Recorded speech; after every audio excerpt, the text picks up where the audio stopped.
Assalamualaikum warahmatullahi wabarakatuh. Saya selaku moderator pada presentasi kali ini. Di video kali ini saya sebagai moderator ingin membuka acara presentasi kali ini.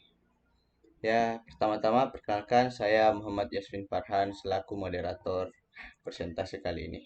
Adapun judul materi yang akan kelompok kami bawakan yaitu pengembangan instrumen evaluasi jenis tes. Untuk anggota kelompok kami dari kelompok 5, yang pertama itu dengan Kakanda Arwan dengan NIM 172904-2016 dan Saudari Nur Fadila M Arifa dengan NIM 182904-1001 dan saya sendiri Muhammad Yasfin Farhan 182904-2019 dan Saudara Abner Bumbungan 182904-2005. Ya, untuk materi-materi yang akan kami bawakan, yang pertama itu ialah pengertian tes yang akan dibawakan oleh Saudara Abner. Untuk materi kedua dan ketiga, yaitu pengembangan tes bentuk uraian dan pengembangan tes bentuk objektif akan dibawakan oleh saya sendiri. Dan untuk materi tes lisan akan dibawakan oleh Saudari Nur Fadila M. Arifah. Dan untuk materi terakhir, pengembangan tes perbuatan akan dibawakan oleh Kakanda Arwan. Untuk mempersingkat waktu, untuk materi pertama akan dijelaskan oleh Saudara Abner. Waktu dan tempat, saya persilahkan. Sekian, terima kasih. Assalamualaikum warahmatullahi wabarakatuh. Di sini saya akan menjelaskan pengertian dari materi pertama, itu pengertian tes, yaitu tes secara sederhana dapat diartikan sebagai himpunan pertanyaan yang harus dijawab, pernyataan-pernyataan yang harus dipilih ditanggapi, atau tugas-tugas yang harus dilakukan oleh peserta tes dengan tujuan untuk mengukur suatu aspek tertentu dari peserta tes tersebut. Selanjutnya itu pun ada pun klasifikasi tes. Yang pertama ada 4, yaitu yang pertama tes untuk mengukur inteligensi umum. Yang kedua tes yang mengukur kemampuan khusus atau tes bakat. Yang ketiga tes yang ditujukan untuk mengukur prestasi. Yang keempat tes yang mengungkapkan aspek kepribadian. Mungkin itu materi saya dari materi pertama, kurang lebihnya mohon dimaafkan. Selanjutnya saya serahkan kepada teman saya. Assalamualaikum warahmatullahi wabarakatuh. Saya Muhammad Yasmin Farhan selaku pemateri kedua. Jadi di materi kali ini saya ingin melanjutkan materi yang sebelumnya dibawakan oleh Saudara Abner Bumbungan. Jadi materi yang saya bawakan ialah pengembangan tes bentuk uraian. Apa sih pengembangan tes bentuk uraian itu? Bentuk uraian dapat digunakan untuk mengukur kegiatan-kegiatan belajar yang sulit diukur oleh bentuk objektif.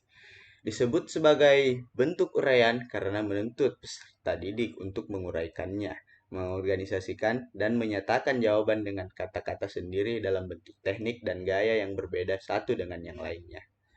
Selanjutnya, terdapat dua bentuk uraian. Yang pertama, bentuk uraian objektif. Maksudnya ialah bentuk uraian ini memiliki seperti himpunan jawaban yang rumusan yang lebih relatif dan pasti sehingga dapat dilakukan penskoran secara objektif. Selanjutnya, bentuk uraian non-objektif. Bentuk uraian seperti ini bertujuan untuk mengingat dan mengorganisasikan atau menguraikan dan memadukan gagasan-gagasan pribadi. Selanjutnya untuk materi ketiga, di sini saya juga membawakannya. Jadi kita lanjut saja. Materi ketiga itu pengembangan tes bentuk objektif. Apa sih itu?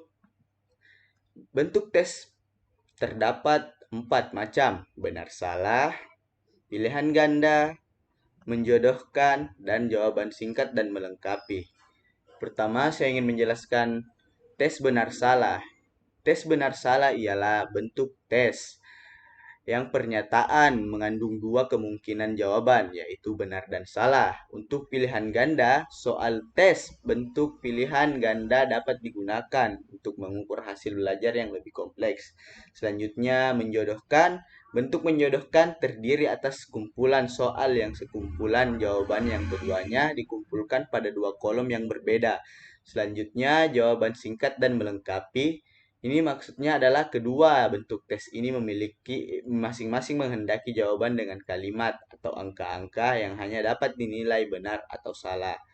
Itulah materi yang saya bawakan. Selanjutnya akan di materi keempat akan dibawakan oleh teman saya yang bertemakan tes lisan. Sekian, terima kasih. Lebih dan kurangnya mohon dimaafkan. Wabillahi taufiq wal hidayah. Assalamualaikum warahmatullahi wabarakatuh. Bismillahirrahmanirrahim. Assalamualaikum warahmatullahi wabarakatuh.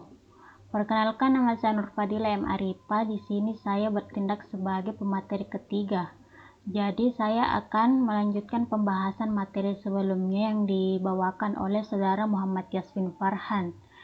Dan pada kesempatan kali ini saya akan membahas materi mengenai tes lisan. Pengertian dari tes lisan adalah tes yang menuntut jawaban dari peserta didik dalam bentuk lisan. Peserta didik akan mengucapkan jawaban dengan kata-katanya sendiri sesuai dengan pertanyaan atau perintah yang diberikan. Selanjutnya, keuntungan dari tes lisan.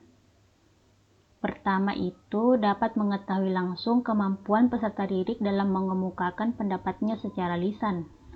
Yang kedua, tidak perlu menyusun soal-soal secara terurai, tetapi cukup mencatat pokok-pokok permasalahannya saja. Yang ketiga, kemungkinan peserta didik akan menerka-nerka jawaban dan berspekulasi dapat dihindari. Selanjutnya, kekurangan dari tes lisan. Ada dua kekurangan dari tes lisan. Yang pertama itu memakan waktu yang cukup banyak, apalagi jika jumlah peserta didiknya yang banyak. Yang kedua, sering muncul unsur subjektivitas bila mana dalam suasana ujian lisan itu hanya ada seorang guru dan seorang peserta didik. Itulah penjelasan materi mengenai tes lisan yang saya bawakan pada kesempatan kali ini. Kemudian materi selanjutnya akan dibawakan oleh saudara Arwan mengenai tes perbuatan. Kurang dan lebihnya mohon dimaafkan. Wassalamualaikum warahmatullahi wabarakatuh. Bismillahirrahmanirrahim. Assalamualaikum warahmatullahi wabarakatuh. Pembahasan selanjutnya yaitu pengembangan tes perbuatan. Adapun kelebihan dari tes ini yaitu yang pertama, satu-satunya teknik tes yang dapat digunakan untuk mengetahui hasil belajar dalam bidang keterampilan. Kemudian yang kedua, sangat baik digunakan untuk mencocokkan antara pengetahuan teori dan keterampilan praktik. Yang ketiga, dalam pelaksananya tidak memungkinkan peserta didik untuk menyontek. Dan yang keempat, guru dapat mengenal lebih dalam tentang karakteristik masing-masing peserta didik. Lanjut ke slide berikutnya yaitu kekurangan dari tes ini. Adapun kekurangan dari tes ini yaitu yang pertama, memakan waktu yang lama. Yang kedua, membutuhkan biaya yang besar. Yang ketiga, cepat membosankan. Yang keempat, tes tindakan sudah menjadi sesuatu yang rutin. Dan yang terakhir, memerlukan syarat pendukung. Mungkin hanya itu yang dapat saya sampaikan. Assalamualaikum warahmatullahi wabarakatuh.